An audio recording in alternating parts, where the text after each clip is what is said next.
अब की लड़ी जात परधानी मोर बलमुआ।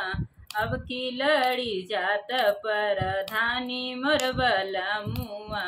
अब की लड़ी जात परधानी मोर बलमुआ।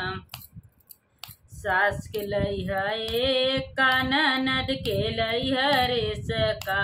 सास के लइहा एक का ननद के लइहा रेस का। हमका खातिर लइया तू थार मोर बलमुआ। हमका खातिर लइया तू थार मोर बलमुआ। हमका खातिर लइया तू थार मोर बलमुआ।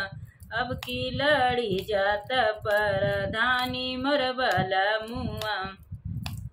अब की लड़ी जात परधानी मोर बलमुआ। अब की लड़ी जात परधानी मोर बलमुआ।